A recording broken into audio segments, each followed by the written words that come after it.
Assalamualaikum kakak, adik, semoga selalu dalam ridhonya. Amin. Selamat dan terima kasih sudah bergabung menjadi keluarga BK and Friend. Ingat, subscribe, tulis komentar membangun untuk channel ini, like dan share.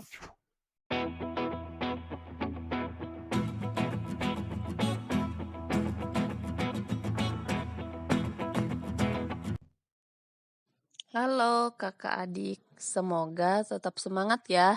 Nah, ketemu lagi bersama BK and Friend. Video kali ini kita akan membahas tema baru. Nonton sampai habis ya. Untuk apa manusia beragama? Apakah hanya manusia yang wajib beragama? Ada yang tahu? Jawabannya karena Allah menurunkan agama bagi makhluk yang berakal, termasuk manusia.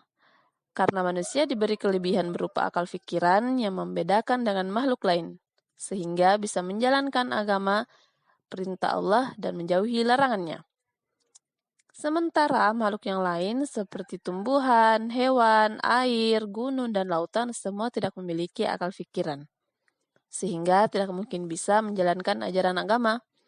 Namun, kakak adik perlu tahu bahwa mereka tak berakal, namun mereka juga beribadah kepada Tuhan dengan cara memberikan manfaat kepada makhluk lain. Salah satu manfaat agama adalah agar hidup manusia selaras, serasi, dan seimbang. Agama diturunkan agar hidup manusia tidak kacau, atau dengan kata lain, serasi, seimbang. Maksudnya, hubungan kita kepada Tuhan sebagai pencipta alam semesta menjadi seimbang. Begitu pula dengan alam semesta sebagai ciptaan Tuhan. Menjalankan perintah agama dengan baik dan benar. Di Indonesia yang berdasarkan Pancasila, di mana sila pertama, ketuhanan yang Maha Esa. Negara menjamin kemerdekaan setiap warga untuk menjalankan ajaran agama secara baik. Maka kita bisa melihat bagaimana rukunnya bangsa Indonesia ini yang walau berbeda agama tetapi bisa hidup berdampingan satu dengan yang lainnya. Sebagaimana yang kita ketahui, agama di Indonesia ada 6. Kristen Katolik, Kristen Protestan, Hindu, Buddha, Konghucu, dan Islam. Dunia ini diciptakan oleh Tuhan yang Maha Esa dengan sangat lengkap. Dan manusia sebagai khalifah ditugaskan untuk mengelola dunia dan seisinya. Sementara dalam diri manusia terdapat 2 sifat. Yang patuh pada Tuhan, hatinya selalu dekat dengan Tuhan, menjalankan perintahnya, rindu membaca Al-Quran, ringan untuk beribadah, peduli sesama makhluk Allah, cinta akan kebersihan, dan selalu bersalawat kepada Nabi. Dan tentunya berusaha untuk menjauhi segala larangan Allah.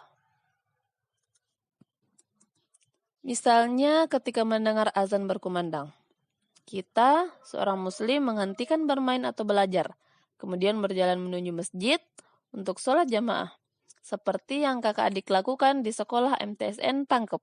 Setiap waktu zuhur dan asar, semua peserta diarahkan untuk sholat jamaah di musola sekolah. Sesampainya di musola, kakak adik disunahkan sholat sunnah 2 rakaat. Sambil menunggu sholat wajib, hati kakak dan adik terus berzikir, dan saat sholat jamaah dilakukan harus secara khusyuk. Nah, ada yang tahu khusyuk itu apa? Gimana sih sholat biar khusyuk? Nah, kakak adik bayangkan saja, seolah-olah Tuhan ada di depan kita. Sehingga rasa rindu ingin bertemu, takut berbuat salah, penuh harapan untuk selalu ditolong, dilindungi, dan dikabulkan doanya bercampur menjadi satu. Nah, sholat kita insya Allah khusyuk. Kakak adik silahkan diterapkan, insya Allah bisa sedikit-sedikit dan dilakukan secara perlahan. Kita tahu bahwa Allah Maha melihat, setiap gerak-gerik kita direkam oleh Allah. Jadi kakak adik takut kalau sholatnya tidak diterima. Bagi anak yang patuh pada Tuhan, bayangan surga di akhirat menjadi motivasi untuk terus menjalankan perintahnya, menjauhi larangannya. Nah, mulai saat ini kakak adik harus lebih patuh lagi ya. Sementara anak yang ingkar atau tidak patuh, mereka tidak pernah mau beribadah. tidak mau berdoa, hanya ingin bersenang-senang, tidak sholat, suka ingkar janji, bahkan sangat susah untuk beribadah. Misalnya, mengganggu teman saat sholat, puasa namun ternyata di dapur sedang minum, atau membeli teman, dan lain-lain. Apakah sifat seperti itu adalah hal yang baik? Tentunya tidak ya.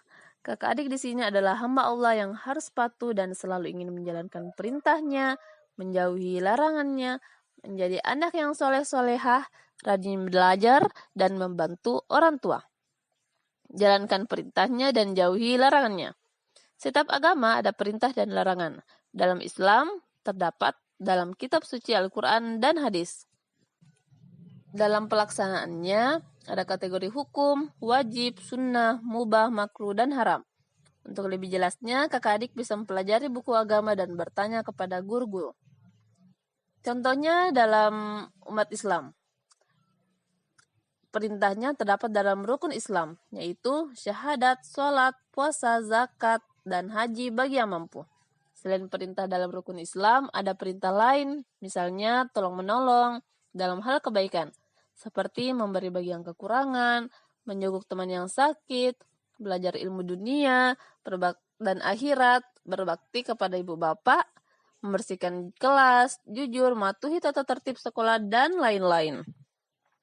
Sementara larangannya seperti mencuri, mencontek ketika ulangan, memfitnah, mencela orang lain, minum minuman yang memabukkan, berkata kotor, membicarakan aib orang lain, putus asa, dan masih banyak lainnya. Backend friend tidak akan menyebutkan semuanya. Sangat banyak. Nah, saat ini tugas kakak adik, silahkan menuliskan perintah dan larangan Allah sebanyak 60. 30 perintah dan 30 larangan Allah. Selamat mengerjakan. Jika kita bisa menjalankan perintah dan menjauhi larangannya dengan tulus ikhlas sesuai dengan ajaran agama kita, maka kita akan mendapat kebahagiaan dan pahala, serta di hadapannya akan digolongkan menjadi hamba yang takwa dan insya Allah dijanjikan surga di akhirat kelak. Namun jika melanggarnya, neraka sebagai ancaman untuk yang melanggar perintah Allah. Sekarang kakak adik pilih yang mana? Surga atau neraka? Pasti surga bukan? Nah, ayo kakak adik laksanakan semua perintah dan jauhi larangannya, sekuat tenaga dan usaha kita untuk mendekatkan diri kepada Allah. Seperti yang tertera pada layar berikut, adalah beberapa contoh perintah Allah. Nah, kakak adik harus berjuang untuk menjadi anak yang soleh dan solehah. Kalau kakak adik merasa tidak sanggup atau menyerah, wah, itu adalah ujian pertama yang harus dilewati. Semua butuh proses. Kakak adik sedang diuji, harus kuat dan penuh semangat untuk terus memperbaiki ibadah dan berbuat baik kepada orang-orang. Oke, siap untuk terus belajar agama?